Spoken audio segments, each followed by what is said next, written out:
sais pas si vous êtes comme moi, mais dans Café Picouli, j'ai souvent eu l'impression que j'en savais pas assez sur l'invité, que j'avais envie d'en connaître plus sur son univers, sur son travail. Alors on s'est demandé comment faire. La réponse est simple, on va proposer à notre invité les principales séquences de notre émission, à savoir un échec et mat, un ping-pong, une passion d'auteur et un journal intime.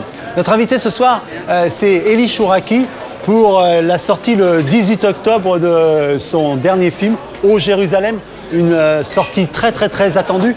Un film avec Saïd Takmanoui, Gigi Fil, Maria Papas qui est ici et Patrick Bruel qui est là.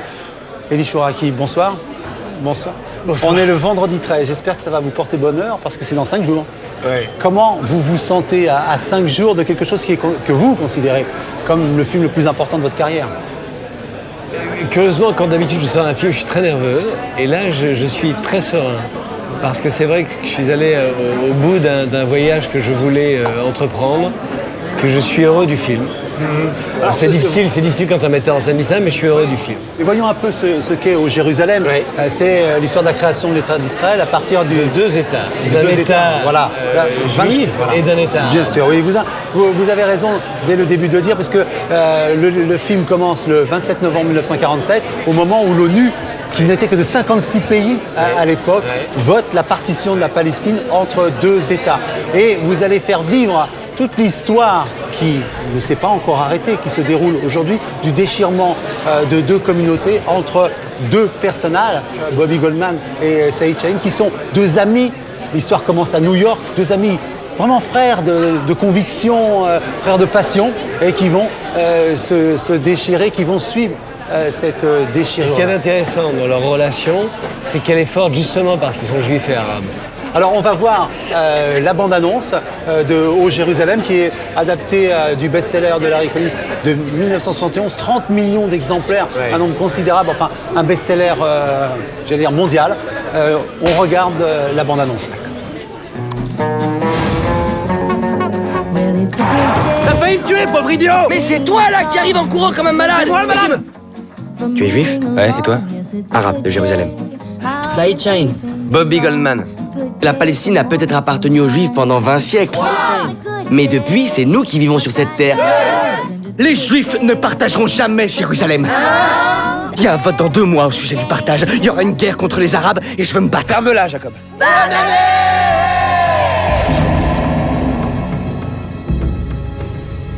La Grande-Bretagne a décidé de remettre son mandat entre les mains de l'Organisation des Nations Unies. Si les Nations Unies divisent la Palestine en 2 États distincts, l'un arabe, l'autre juif, la guerre éclatera. Je te remercie d'être là. Concernant le partage de la Palestine, a été adopté par 33 voix contre 13. Cet État portera le nom d'Israël. Allô? Hey, Bobby, je peux pas te parler là, parce que... C'est un juif, ne lui parle plus jamais! Il faut que je le voie. Bobby, n'y va pas. Je n'ai que toi, Bobby.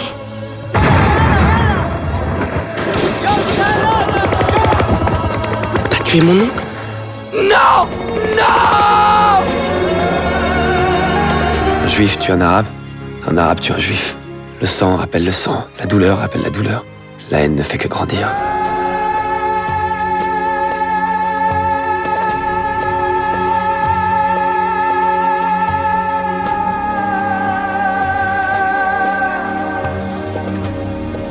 Ça finira par s'arrêter.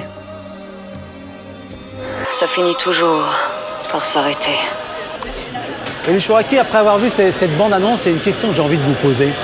Franchement, quand vous disiez couper pendant ce film, est-ce que les conversations s'interrompaient ou bien elles se poursuivaient? Avec ce film, on avait toujours le sentiment de faire un peu plus qu'un film. On avait le sentiment que chaque scène était importante. C'est-à-dire que tous les soirs, quand on se retrouvait à l'hôtel, c'était extraordinaire parce qu'il y avait les Arabes, évidemment, qui étaient là, il y avait les Juifs qui étaient là, qui arrivaient d'Israël, il y avait des Palestiniens qui étaient là, il y avait les Anglais, il y avait les Américains.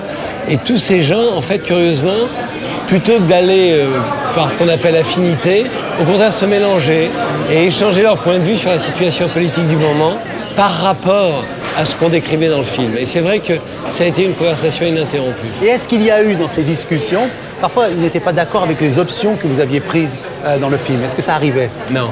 Non. Non, parce que le film, c'est la description de deux légitimités. La légitimité des Arabes qui habitent Israël, enfin la Palestine à l'époque, et qui sont là et qui vivent là, à côté de Juifs qui sont là aussi, qui vivent là. Et puis la légitimité de ces Juifs qui arrivent de cette tragédie de la Shoah et qui n'ont plus qu'un espoir, c'est qu'un État se crée autour d'eux pour les protéger d'un bégaiement de l'histoire. Et c'est ce qui donnait cette force au récit en permanence. Bon, je pense qu'on va revenir à tous ces points-là. Alors, vous connaissez le principe de ces mémoires du zinc. Nous allons commencer par Échec et Mat. Échec et Mat, c'est un sujet qui a pu vous fâcher, un sujet sur lequel vous aimeriez revenir, un coup de gueule. Qu'est-ce que vous avez choisi de traiter, le sujet d'actualité? La déclaration du pape et la façon dont elle a été reçue. Alors, Benoît XVI, à propos des musulmans. Absolument, oui. Alors, comment vous avez, ressenti cette... On ne peut pas tomber, et c'est la grandeur des musulmans, on ne peut pas tomber dans la censure. On ne peut pas empêcher les gens d'exprimer une opinion. On peut réagir, et c'est sain de réagir. J'aurais trouvé parfaitement normal que des grands philosophes arabes, que des intellectuels réagissent au propos du pape. Si demain un musulman exprime une opinion sur la religion catholique, sur ce qu'ont été les croisades, sur le désastre qu'a pu être l'arrivée même des Juifs en Palestine pour certains, j'entends ce discours, je l'écoute et j'y réponds avec ma conviction, mais pour essayer de sortir du dialogue qui s'engage à ce moment-là, quelque chose qui soit positif, qui soit lumineux, où chacun respecte l'autre. Et qu'est-ce que vous avez pensé du fait que le pape, ou du moins les autorités ecclésiastiques, se soient excusées, ou du moins aient fait un pas dans ce sens? Alors, on peut exprimer une position et ensuite la regretter. On peut dire certaines choses et ensuite dire mes mots ont dépassé ma pensée, ou vous avez mal compris mon interprétation. Ça me paraît tout à fait logique. Mais encore une fois, en restant dans ce principe de discours, ce principe de dialogue avec l'autre. Bien, merci pour cette réponse. Notre deuxième séquence, c'est ping-pong. On a une petite balle, elle est censée pouvoir déstresser celui qui est là. Alors, vous jouez au ping-pong? Oui, bien sûr. Oui. Alors, qu'est-ce que vous avez choisi? Alors, ping-pong, c'est une séquence dans laquelle on donne la possibilité à notre invité de répondre à une critique un petit peu, des fois, radicale. Alors, dans le même ordre d'idée de ce qu'on vient d'exprimer, j'ai fait un reportage sur Envoyé spécial qui parlait de deux communautés. Archives. Alors, dans mes archives, vous savez, j'ai les journaux, j'ai tout ça ici. Et j'ai donc l'article en question, c'est celui-ci dont on parle. Un mur d'incompréhension entre Montreuil et Chouraqui, polémique après le reportage du cinéaste sur les tensions intercommunautaires. Et tout de suite, l'accent sur un des propos qui a également donné lieu à des suites judiciaires. Tout a été scénarisé et les enfants ont été les acteurs d'un film dont ils ne connaissaient pas le scénario. Celui qui dit ça, c'est monsieur Jean-Pierre Brard, maire apparenté communiste de la ville en question. Alors, qu'est-ce qui se passe? Au lieu d'avoir un soutien de M. Brard... Alors, la situation, c'est des deux lycées qui sont... C'est deux lycées qui sont face à face. Voilà. Il y a un lycée juif, et c'est vrai qu'il y a des affrontements entre ces deux lycées dans les deux communautés. Donc, j'essaie de montrer ça en disant, attention, on est en train d'élever nos enfants dans une culture de la haine. Il faut réagir, il faut les faire se rencontrer, les rapprocher, organiser des choses entre eux. Et là, une levée de bouclier énorme. Monsieur Brard se déchaîne, mes propos sont totalement dévoyés et j'ai dans la presse je suis agressé par les journaux pendant pratiquement un mois. Résultat des courses. Je fais un procès pour diffamation à monsieur Brard et Brard, pendant le procès, était pathétique. Car en fait, on se rendait compte que la seule chose qu'il souhaitait, c'était enterrer cette histoire. C'était ne pas avoir à affronter une situation qui était une situation qui existait dans sa commune. Il a été condamné pour diffamation. Ce qui m'a fait beaucoup de mal et beaucoup de peine, c'est qu'à part dans un ou deux journaux, malheureusement, par rapport à la masse d'articles qui avaient été écrits où je passais pour un salopard, il y a eu quelques papiers qui ont été écrits pour montrer qu'en fait j'avais simplement décrit une situation qui existait, que mes propos étaient justes, que rien n'avait été exagéré Je regrette que les choses n'aient pas été dans ce sens. J'espère qu'elles vont aller dans ce sens maintenant. Faites-moi don de cette balle de ping-pong. Parce qu'elle souffrait fort de cette passion et c'est bien comme ça. Elie Chouraqui, nous allons passer maintenant à Passion d'auteur. C'est le moment où notre invité a l'occasion de revenir sur un auteur, un créateur qui le passionne tout particulièrement. Alors de qui s'agit-il? Philippe Ross. Philippe Ross a accompagné ma vie et ma vie artistique. Alors il y a un petit accessoire, c'est-à-dire que miroir, mon cher miroir, où on se regarde, on parle à Philippe. Il faut que je me regarde donc. Vous croyez que c'est pratique de se regarder? Ça n'est pas forcément pratique. Je vais enlever les lunettes comme ça je me verrai moins. Alors Philippe Ross. Philippe Ross, c'est un homme. Un jour j'ai un ami qui me dit tu devrais lire Portnoy et son complexe. Et je lui dis pourquoi? Il me dit parce que c'est l'histoire de ta vie. Et je lui dis ah bon? Et je lis Portnoy et son complexe. Et cet homme raconte, sans me connaître, l'histoire de mon existence, les rapports avec ma mère. Il vit à Newark aux États-Unis. Hein. Les rapports avec ma mère, les rapports avec mon père, les rapports avec ma famille, les rapports avec mes premières petites amies.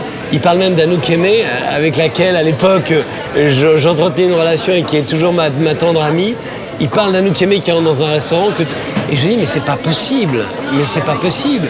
Ou ce type connaît mon histoire, ou alors son histoire est la même. Mais il a écrit votre vie, mais est-ce qu'il a écrit votre avenir? Est-ce que vous voyez des traces de votre avenir dans la façon qu'il a d'écrire? Oui, malheureusement, parce qu'il parle de ce qu'est être un homme adulte, de ce qu'est la bascule du moment où on croit qu'on est éternel, parce que la jeunesse c'est ça, c'est croire qu'on est éternel, jusqu'au moment où on se rend compte qu'un jour on mourra.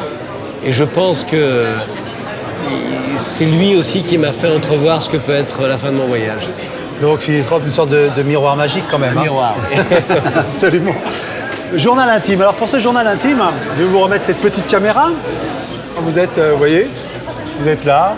C'est pas à vous que je vais apprendre ce qu'est une caméra. Non. Vous l'amenez en main? Je ne pense pas. Je suis là, oui. C'est d'aborder un aspect de votre vie dont vous aimeriez me parler, m'emmener dans un endroit. Où est-ce que vous m'emmèneriez aujourd'hui? Aujourd'hui, je vous emmènerai à Jérusalem.